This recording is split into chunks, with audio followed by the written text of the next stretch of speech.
오늘 경기에서 리버풀이 브렌트포드에게 충격적인 패배를 당했는데 오늘 경기는 기동력의 차이가 충격적인 결과를 만들어냈다. 그리고 리버풀의 떨어져 있는 기동력이 분명히 드러난 경기였다 라고 볼 수가 있지 않을까 싶은데요. 일단 브렌트포드가 어떤 팀이냐, 시즌 초에 브렌트포드의 프랭크 감독이 직접 인터뷰도 했었습니다. 우리는 어떤 팀을 만나든 기동력을 살려서, 공격적인 측면을 살려서 어떤 팀을 만나든 전방에서 압박하고 우리의 공격적인 스타일을 유지할 것이다.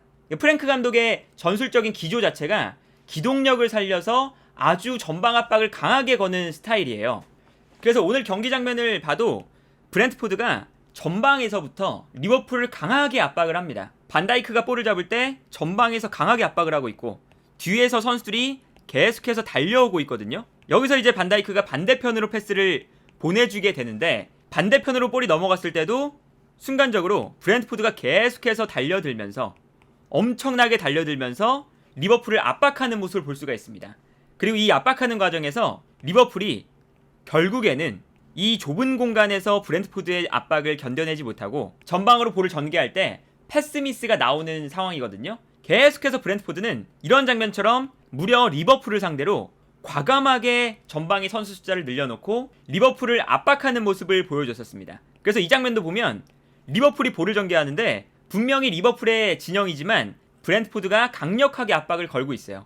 그리고 여기서 이 압박을 벗어나기 위해서 반대편으로 패스를 보내주는 상황인데 이때도 아놀드가 반대편에서 볼을 잡을 때 순간적으로 브렌트포드가 강하게 달려들면서 이 넘어오는 볼을 끊어내는 모습을 볼 수가 있습니다. 그래서 여기서도 리버풀의 볼을 전방에서부터 빼앗아내는 모습을 볼 수가 있었는데 이제 이런 것처럼 브렌트포드는 정말 명확하게 전방에서 상대를 압박한다 라는 개념을 가지고 공격을 하는 팀이거든요. 그리고 여기서 중요한 것은 브렌트포드가 공격할 때 이 압박과 기동력을 살려서 복잡하지 않고 정말 단순하게 공격을 하는 팀이에요. 그래서 예를 들면 브렌트포드가 공격을 할 때는 후방에서 전방으로 볼을 길게 걷어냅니다. 그리고 걷어냈을 때 앞쪽에 있는 공격수들이 상대의 수비와 볼을 경합해주죠. 그리고 여기서 볼이 떨어졌을 때 경합하는 상황에서 볼을 가져오지 못하더라도 이 세컨 볼이 떨어지는 순간적으로 많은 선수들이 빠르게 올라와서 이 세컨 볼을 먼저 차지하게 됩니다. 그래서 오늘 경기도 브렌트포드가 리버풀을 상대로 공격할 때 굉장히 단순했거든요. 예를 들면 이런 장면입니다. 브렌트포드가 후방에서 볼을 잡았을 때 전방으로 길게 볼을 일단 걷어내고요. 이때 전방에서는 리버풀의 수비수와 브렌트포드의 공격수가 볼을 경합하는 모습을 볼 수가 있습니다. 그리고 여기서는 반다이크가 헤더를 통해서 아놀드 쪽으로 볼을 보내주거든요. 근데 여기서도 아놀드가 볼을 받을 때 순간적으로 압박을 당하니까 여기서 볼을 앞으로 넘겨주는 모습을 볼 수가 있죠. 근데 이때도 뒤에서는 이미 브렌트포드의 선수들이 빠르게 달려오면서 세컨볼에 대한 대비가 끝나 있는 상황을 볼 수가 있습니다. 그러다 보니까 이 볼이 떨어졌을 때 브렌트포드가 다시 볼을 잡게 되는 모습을 볼 수가 있는데 여기서도 단순하게 갔다가 세컨볼을 잡아낸 다음에도 다시 전방으로 붙여줍니다. 그러니까 이 팀이 정말 과감하고 직선적인 팀이라는 거예요. 그래서 이 다음 장면도 보시면요, 볼을 전방으로 다시 넘겨주고 이때 코나테가 볼을 걷어냈을 때 또다시 이 걷어낸 볼을 브렌트포드가 달려들면서 세컨볼을 가져오는 모습을 또다시 볼 수가 있어요. 그리고 여기서도 그냥 볼을 소유하는 게 아니라 뛰어들어가는 선수에게 다이렉트로 붙여주는 모습을 볼 수가 있습니다. 엄청나게 직선적이고요. 그러다 보니까 오늘 경기에서 재밌는 기록 중에 하나가 어떤 게 있냐면 브렌트포드가 오늘 경기에서 당연하게도 리버풀을 상대하기 때문에 볼을 점유하는 횟수가 많지는 않습니다. 그런데 오늘 브렌트포드가 237개의 패스를 기록했거든요. 근데 이 중에서 전진 패스가 216개입니다. 어마어마한 비율이죠. 그러니까 이 기록만 봐도 브렌트포드는 후방에서 볼을 돌리는 그런 스타일이 아니라 볼을 잡자마자 전방으로 계속 앞으로 볼을 보내주고 앞에서 어떻게든 해결을 한다. 이러한 기조가 완벽하게 형성되어 있는 팀이다 라고 볼 수가 있겠고요. 심지어는 어느 정도냐면 프리킥을 처리할 때 이런 모습이 나타납니다. 이게 전반전 초반의 모습인데 브렌트포드가 하프라인에서 프리킥을 처리함에도 불구하고 골키퍼가 하프라인 근처에서 프리킥을 처리해요. 왜냐? 프리킥을 처리할 때도 브렌트포드의 선수들을 앞쪽에 몰아넣고 앞쪽에서 우리가 볼을 보내준 다음에 떨어지는 세컨볼을 가져오겠다, 이 생각이거든요. 그래서 실제로 프리킥이 처리됐을 때 이 다음 장면을 보면 앞쪽으로 볼이 전개되고 여기서 수비수와 브렌트포드의 공격수가 볼을 경합했을 때 떨어지는 세컨볼을 브렌트포드가 빠르게 달려들면서 앞선에서 다시 가져오는 모습을 볼 수가 있습니다. 그러니까 이렇게 단순히 세트피스 한 장면만 봐도 브렌트포드의 성향이 나타난다고 볼 수가 있겠고, 스로인을 던질 때도 마찬가지입니다. 스로인을 던질 때 일단 앞쪽에 브렌트포드의 선수들이 엄청나게 많이 배치가 되어 있거든요. 근데 여기서 브렌트포드가 뒤쪽으로 볼을 던집니다. 그리고 이 뒤에서는 어느새 골키퍼가 올라와서 스로인을 받아준 다음에 이 많은 선수들이 모여있는 공간으로 단순하게 붙여주는 모습을 볼 수가 있어요. 엄청나게 공격의 방향성이 명확하죠. 그리고 이 방향성을 오늘 경기에서 리버풀이 브렌트포드보다 기동력이 뒤처지는 팀이기 때문에 브렌트포드의 압박과 직선적인 공격에 매우 당황을 하면서 볼을 빼앗길 때가 많았습니다. 그래서 실제로 실점을 할 때도 이런 장면이 나오죠. 리버풀이 공격을 전개하는데 브렌트포드가 전방에서부터 강하게 압박을 걸고 있습니다. 그리고 이때 압박을 거는 과정에서 리버풀의 볼을 빼앗아냈죠. 그리고 볼을 빼앗아냈을 때도 뛰어들어가는 선수에게 정말 한치의 고민도 없이 전방으로 볼을 보내줍니다. 그리고 여기서 측면에서 볼을 받았을 때 뛰어들어오는 선수에게 패스, 여기서 이제 크로스가 올라오게 되는 건데, 이때도 브렌트포드가 리버풀을 정말 잘 연구해 온 것 중에 하나가 이 크로스가 중앙에 반다이크와 코나테가 있기 때문에 크로스를 의도적으로 길게 보내줘요. 그리고 반대편에는 공중볼에 약한 아놀드가 있죠. 그래서 의도적으로 길게 크로스를 보내주고, 여기서 역시나 크로스가 길게 올라왔을 때 아놀드와 볼을 경합하는 상황에서 윗사가 공중볼 싸움에서 이겨내면서 헤더로 득점을 만들어내는 모습을 볼 수가 있었습니다. 그런데 이런 장면이 계속해서 나오거든요. 이 장면도 측면에서 크로스를 올릴 때 순간적으로 아놀드가 박스 안으로 뛰어들어갈 때 아놀드 쪽으로 정말 많은 선수들이 뛰어나가요. 그리고 크로스도 실제로 길게 보내지거든요. 그래서 이 다음 장면을 보면 크로스가 올라올 때 아놀드가 점프를 하고 있는데 아놀드 주변으로 정말 많은 선수가 뛰어들어가는 것을 볼 수가 있죠. 그러니까 이 크로스는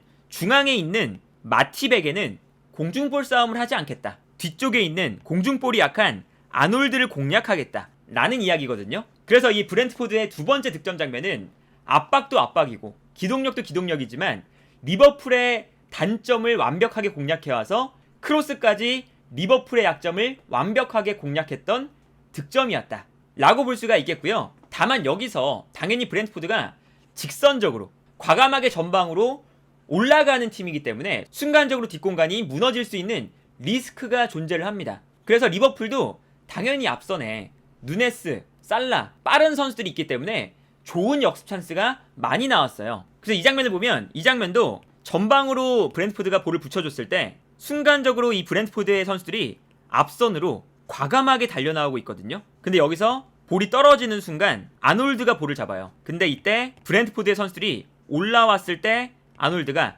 이 압박을 순간적으로 무력화시키는 좋은 패스를 보내줬죠. 그리고 이 패스가 들어가자마자 브렌트포드의 전형이 순간적으로 무너집니다. 너무 앞쪽으로 많이 선수들이 모여있다 보니까 이 중원에 공간이 생기고 이 중원을 거쳐서 너무나 쉽게 리버풀이 볼을 전개할 수가 있어요. 그리고 여기서 아주 넓은 공간에서 볼을 받는 순간 앞쪽에 있는 살라에게 패스를 보내줬고, 살라가 볼을 잡자마자 뛰어들어가는 누네스에게 정말 결정적인 패스를 뿌려주는 것을 볼 수가 있었습니다. 그리고 이 장면뿐만 아니라 아까 봤던 이 프리킥 장면도 프리킥이 떨어졌을 때 세컨볼을 브렌트포드가 다시 가져오잖아요. 근데 세컨볼을 가져왔을 때 브렌트포드의 선수들이 전방에 정말 많이 배치되어 있는 상황이거든요. 그런데 여기서 순간적으로 누네스가 압박을 통해서 브렌트포드의 볼을 빼앗는 데 성공합니다. 그리고 이 볼을 빼앗자마자 기본적으로 브렌트포드의 선수들이 앞쪽에 쏠려있기 때문에 볼을 빼앗는 순간적으로 브렌트포드의 수비 숫자보다 리버풀의 공격 숫자가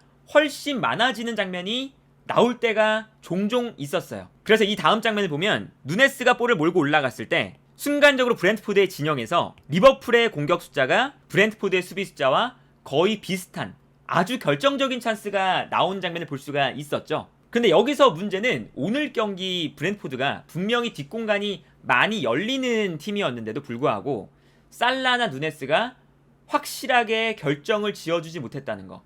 이것도 사실 리버풀이 이번 시즌 부진한 모습을 보여주는 가장 큰 이유라고 할 수가 있겠고요. 그리고 애초에 리버풀이 공격을 하는 과정에서 브렌트포드의 압박을 받기 때문에 전방으로 볼을 보내주는 것 자체가 매우 어려웠어요. 그러다 보니까 이 리버풀이 이렇게 전방으로 볼을 보내주기가 어려울 때 선택하는 방법이 있습니다. 아놀드가 볼을 잡고 이 아놀드의 정확한 킥력을 활용해서 뛰어나가는 선수에게 패스, 그리고 이 패스를 공격수가 받지 못한다고 하더라도 마치 브렌트포드처럼 떨어지는 볼을 빠르게 올라가서 리버풀이 세컨볼을 가져오겠다. 사실은 지금 브렌트포드가 하는 전략 자체가 리버풀이 한창 잘 나갈 때 클롭 감독이 원했던 공격 스타일이고, 클롭 감독이 이러한 축구로 챔피언스리그 우승도 했고 프리미어리그 우승도 했습니다. 그런데 이 팀 전체적으로 기동력이 최고점에 있을 때보다 많이 떨어졌어요. 그래서 오늘 경기도 보시면 아놀드가 볼을 잡았을 때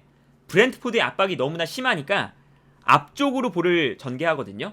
과감하게. 그리고 앞쪽에서 공격수와 브렌트포드의 수비수가 볼을 경합하게 되죠. 근데 여기서 세컨볼이 떨어졌을 때 이 세컨볼을 리버풀의 선수들이 빠르게 올라와서 가져가는 게 아니라 브렌트포드 선수들이 훨씬 더 빠르게 접근해서 세컨볼을 가져간다는 게 문제죠. 그래서 오늘 경기는 정말 100% 리버풀이 브렌트포드에게 정말 무기력하게 패배했던 경기라고 할 수가 있겠고요. 심지어는 리버풀이 실점을 한 이후에 라인을 끌어올리니까 라인을 끌어올리는 순간 오히려 리버풀의 뒷공간이 열리면서 실점을 하기 시작합니다.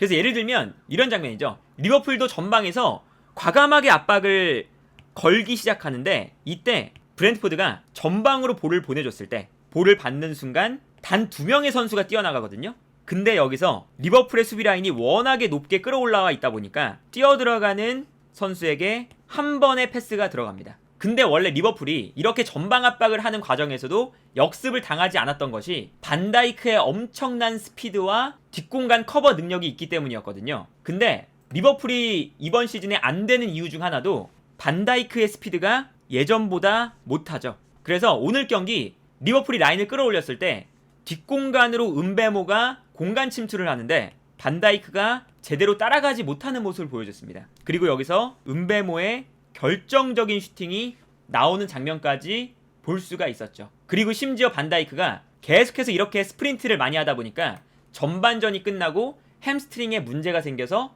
후반전에 교체를 당합니다.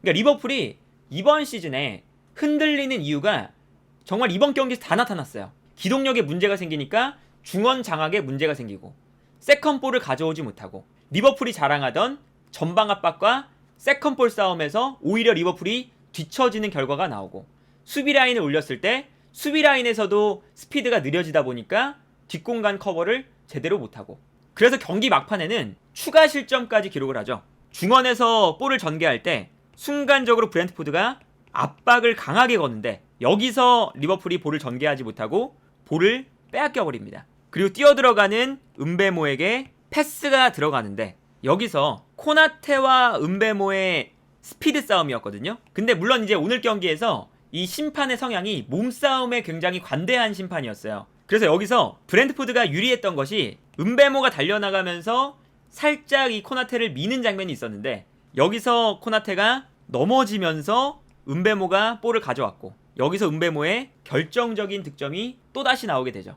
그러니까 이런 것처럼 오늘 경기 브렌트포드는 정말 단순하게 경기를 했습니다. 전방으로 붙여주고 떨어지는 세컨볼, 리버풀이 올라올 때는 수비 뒷공간. 정말 이게 단순해 보일 수 있지만 이 단순한 경기 전략에서 브렌트포드의 가장 큰 힘은 전방 압박과 기동력이 프리미어리그 내에서도 가장 좋은 팀이라는 거, 이거거든요. 근데 리버풀이 사실은 유럽 전체에서도 가장 기동력이 좋았던 팀이고 이 브렌트포드가 하는 축구에 정말 상위 호환의 축구를 하던 팀인데 기동력이 떨어지고 특히나 이번 여름 이적 시장부터 새로운 영입이 필요하다 라는 이야기가 나왔지만 결국에 영입이 계속 부족했었고 그러다 보니까 최고점에 있었던 선수들이 점점 떨어지면서 이 브렌트포드에게 기동력이 밀리면서 패배하는 경기까지 이어졌다 라는 생각이 들고요. 이제 그러다 보니까 오늘 경기에서 이 리버풀이 아주 중요했던 경기였거든요. 왜냐면 오늘 경기 리버풀이 승리를 했다면 승점 3점을 추가하면서 토트넘과 순위가 바뀔 수가 있었어요. 근데 결국에 브렌트포드에게 발목을 잡히면서 6위에 머무르게 됐고, 그리고 이 순위 싸움뿐만 아니라 리버풀은 오늘 경기를 통해서 물론 겨울 이적 시장을 통해서 각포를 영입했지만 각포뿐만 아니라 미드필더, 수비라인 전체에 걸쳐서 그동안 영입이 적었던 것에 대가를 치르고 있고, 분명히 리버풀은 겨울 이적 시장이든 다음 여름 이적 시장이든 대대적인 영입이 필요해 보인다. 이렇게 오늘 경기를 정리할 수 있을 것 같습니다.